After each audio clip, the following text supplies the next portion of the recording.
Hi hello ನಮಸ್ಕಾರ ವೀಕ್ಷಕರೇ, ಕರ್ನಾಟಕ ಟಿವಿಗೆ ಸ್ವಾಗತ. ನಾನು ಯೋಗೇಶ್ ಈಶ್ವರ್. ಇತ್ತೀಚೆಗಷ್ಟೇ ಕಾರು ಅಪಘಾತದಲ್ಲಿ ಟಾಟಾ ಸನ್ಸ್ನ ಮಾಜಿ ಅಧ್ಯಕ್ಷ ಸೈರಸ್ ಮಿಸ್ತ್ರಿ ಅವರು ಮೃತಪಟ್ಟಿದ್ದು ಎಲ್ಲರಿಗೂ ಗೊತ್ತಿರೋ ವಿಚಾರ. ಅದಕ್ಕೆ ಪ್ರಮುಖ ಕಾರಣ ಅವರು ಸೀಟ್ ಬೆಲ್ಟ್ ಅನ್ನು ಧರಿಸಿರಲಿಲ್ಲ ಕಾರಲ್ಲಿ ಕುಳಿತಾಗ, ಅದು ಹಿಂಬದಿ ಸೀಟ್ನಲ್ಲಿ. ಇದೀಗ ಸಾಕಷ್ಟು ಚರ್ಚೆ ಆಗ್ತಿರೋ ವಿಚಾರ. ಭಾರತದಲ್ಲಿ ಕಾರುಗಳು, ಭಾರತೀಯ ಉತ್ಪಾದಕ ಕಂಪನಿಗಳು ತಯಾರಿಸ್ತಿರುವ ಕಾರುಗಳು ಎಷ್ಟರ ಮಟ್ಟಿಗೆ ಸೇಫ್, ಅದೇ ರೀತಿ ಜನರು ಎಷ್ಟರ ಮಟ್ಟಿಗೆ ಸೀಟ್ ಬೆಲ್ಟ್ ಬಗ್ಗೆ ಅವೇರ್ನೆಸ್ ಇದೆ ಅನ್ನೋದು. ಈ ಚರ್ಚೆಯನ್ನು ಹುಟ್ಟು ಹಾಕಿರೋದು ಕೇಂದ್ರ ರಸ್ತೆ ಸಾರಿಗೆ ಮತ್ತು ಹೆದ್ದಾರಿ ಸಚಿವ ನಿತಿನ್ ಗಡ್ಕರಿ ಅವರು.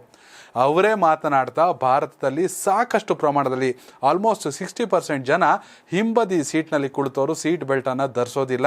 ಇದು ರಸ್ತೆ ಅಪಘಾತಕ್ಕೆ ಪ್ರಮುಖ ಕಾರಣ ಆಗ್ತಿದೆ ಅಂತ ಹೇಳಿದ್ದಾರೆ.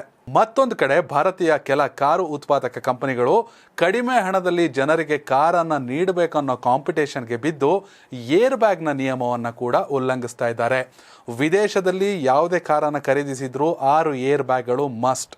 ಆದರೆ ಭಾರತದಲ್ಲಿ ಕಡಿಮೆ ಮೊತ್ತದಲ್ಲಿ ಕಾರನ್ನು ಸೇಲ್ ಮಾಡಬೇಕು ಅನ್ನೋ ಕಾರಣಕ್ಕಾಗಿ ಕೇವಲ 4 ಏರ್ ಬ್ಯಾಗ್ಗಳಿಗೆ ಕಂಪನಿಗಳು ತೃಪ್ತಿ ಪಡ್ತಾ ಇವೆ. ಕಡಿಮೆ ಮೊತ್ತದಲ್ಲಿ ಕಾರನ್ನು ಮೊದಲು ಸೇಲ್ ಮಾಡಬೇಕು, ಕಾಂಪಿಟೇಷನ್ಗೆ ಬಿದ್ದು ಹೆಚ್ಚು ವಹಿವಾಟನ್ನು ನಡೆಸಬೇಕು ಅನ್ನೋ ಕಾರಣಕ್ಕಾಗಿ ಜನರ ಜೀವದ ಜೊತೆ ಕೆಲ ಕಾರು ಉತ್ಪಾದಕ ಕಂಪನಿಗಳು ಚೆಲ್ಲಾಟವನ್ನು ಆಡ್ತಾ ಇದ್ದಾವೆ ಅಂತ ನಿತಿನ್ ಗಡ್ಕರಿ ಅವರು ಆರೋಪಿಸಿದ್ದಾರೆ. ಹೌದಾ? ಖಂಡಿತವಾಗ್ಲೂ ಇಲ್ಲಿ ಒಂದು ಕಡೆ ಕಾರು ಉತ್ಪಾದಕ ಕಂಪನಿಗಳ ಬೇಜವಾಬ್ದಾರಿತನ ಆದರೆ ಮತ್ತೊಂದು ಕಡೆ ಸಾರ್ವಜನಿಕರು ಕೂಡ ತುಂಬಾನೇ ನೆಗ್ಲೆಕ್ಟ್ ಮಾಡ್ತಿದ್ದಾರೆ ಅಂತಾನೆ ಹೇಳ್ಬೋದು. ಟಾಟಾ ಸನ್ಸ್ ಅಂತಹ ಪ್ರತಿಷ್ಠಿತ ಕಂಪನಿಯ ಮಾಜಿ ಅಧ್ಯಕ್ಷರೊಬ್ಬರು ರಸ್ತೆ ಅಪಘಾತದಲ್ಲಿ ಸೈರಸ್ ಮಿಸ್ತ್ರಿ ಅವರು ಅಹಮದಾಬಾದ್ನಿಂದ ಮುಂಬೈಗೆ ಕಾರ್ನಲ್ಲಿ ತೆರಳುತ್ತಾ ಇರ್ತಾರೆ. ಆ ಸಂದರ್ಭದಲ್ಲಿ ಅವರ ಕಾರು ಡಿವೈಡರ್ಗೆ ಡಿಕ್ಕಿಯಾಗಿ ಹಿಂಬದಿ ಸೀಟ್ನಲ್ಲಿ ಕೂತಂತ ಅವರು ಮೃತಪಡ್ತಾರೆ ಸೈರಸ್ ಮಿಸ್ತ್ರಿ ಅವರು. ಅದಕ್ಕೆ ಕಾರಣ ಅವರು ಸೀಟ್ ಬೆಲ್ಟ್ ಅನ್ನು ಧರಿಸಿರೋದಿಲ್ಲ. ಸೀಟ್ ಬೆಲ್ಟ್ ಅನ್ನು ಧರಿಸಿಲ್ಲ ಅಂದರೆ ಕಾರುಗಳ ಏರ್ ಬ್ಯಾಗ್ ಕೂಡ ಓಪನ್ ಆಗೋದಿಲ್ಲ ಸಾಕಷ್ಟು ಬಹುತೇಕ ಅಪಘಾತ ಪ್ರಕರಣಗಳಲ್ಲಿ. ಹೀಗಾಗಿ ಒಂದು ಕಡೆ ಕಾರು ಉತ್ಪಾದಕ ಕಂಪನಿಗಳು ಜನರ ಜೀವದ ಜೊತೆ ಆಟ ಆಡೋದನ್ನು ಬಿಟ್ಟು ಸುರಕ್ಷಿತ ಒಂದು ನಿಯಮಗಳನ್ನು ಅನುಸರಿಸಿ 6 ಏರ್ ಬ್ಯಾಗ್ಗಳನ್ನು ಮಸ್ಟ್ ಆ್ಯಂಡ್ ಶುಡ್ ಮಾಡಬೇಕು.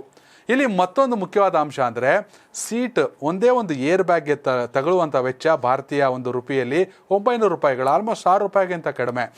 ಅಷ್ಟಾದರೂ ಕೂಡ 6 ಏರ್ ಬ್ಯಾಗ್ಗಳನ್ನು ಯಾಕೆ ಅಳವಡಿಸ್ತಾ ಇಲ್ಲ ಅನ್ನೋ ಒಂದು ಚರ್ಚೆ ಕೂಡ ಶುರುವಾಗಿದೆ. ಯಾಕಂದರೆ ಯಾವುದೋ ಒಂದು ಹಂತದಲ್ಲಿ ಒಂದು ಏರ್ ಬ್ಯಾಗ್ ಓಪನ್ ಆಗಿಲ್ಲ ಅಂದರೂ ಮತ್ತೊಂದು ಏರ್ ಬ್ಯಾಗ್ ಓಪನ್ ಆಗುವಂಥ ಸಾಧ್ಯತೆ ಇರುತ್ತೆ.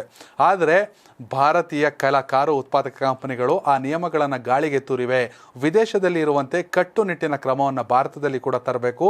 ಈ ಒಂದು ಪ್ರಕ್ರಿಯೆ ಅಂದರೆ 6 ಏರ್ ಬ್ಯಾಗನ್ನು ಕಂಪಲ್ಸರಿ ಮಾಡುವಂಥ ಪ್ರಕ್ರಿಯೆ ಕೂಡ ಇದೀಗ ತೀವ್ರಗತಿಯಲ್ಲಿ ಚಾಲ್ತಿಯಲ್ಲಿದೆ ಅಂತ ನಿತಿನ್ ಗಡ್ಕರಿ ಹೇಳಿದ್ದಾರೆ. ವೀಕ್ಷಕರೇ, ಪ್ರತಿಷ್ಠಿತ ಕಂಪನಿಗಳಂತಹ ಅಂದರೆ ಟಾಟಾ ಸನ್ಸ್ನ ಒಂದು ಮಾಜಿ ಅಧ್ಯಕ್ಷರು ರಸ್ತೆ ಅಪಘಾತದಲ್ಲಿ ಮೃತಪಡ್ತಾರೆ. ಸೇಫ್ಟಿ ಮೆಜರ್ಮೆಂಟ್ನಲ್ಲಿ ಅವರೇ ಹೇಳ್ತಾರೆ ಅಂದರೆ ಜನಸಾಮಾನ್ಯರ ಪರಿಸ್ಥಿತಿ ಏನು?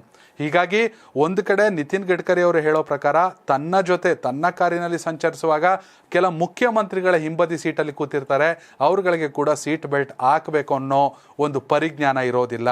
ಹೀಗಾಗಿ ಸಾರ್ವಜನಿಕರು ಈ ನಿಟ್ಟಿನಲ್ಲಿ ಹೆಚ್ಚಾಗಿ ಜಾಗೃತರಾಗಬೇಕು.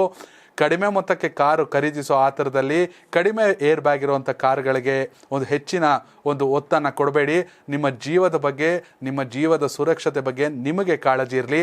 ಆನಂತರ ಕಾರು ಉತ್ಪಾದಕ ಕಂಪನಿಗಳು ಯಾರು ಸೂಕ್ತವಾಗಿ 6 ಏರ್ ಬ್ಯಾಗನ್ನು ಅಳವಡಿಸೋದಿಲ್ಲ ಅಂತ ಕಾರನ್ನು ದೇಶದಲ್ಲಿ ಬ್ಯಾನ್ ಮಾಡಬೇಕನ್ನೋ ಚರ್ಚೆ ಕೂಡ ನಡೀತಾ ಇದೆ. ವೀಕ್ಷಕರೇ, ಇದ್ರ ಬಗ್ಗೆ ನಿಮ್ಮ ಅಭಿಪ್ರಾಯವನ್ನು ಕಾಮೆಂಟ್ ಮಾಡಿ. ಧನ್ಯವಾದಗಳು.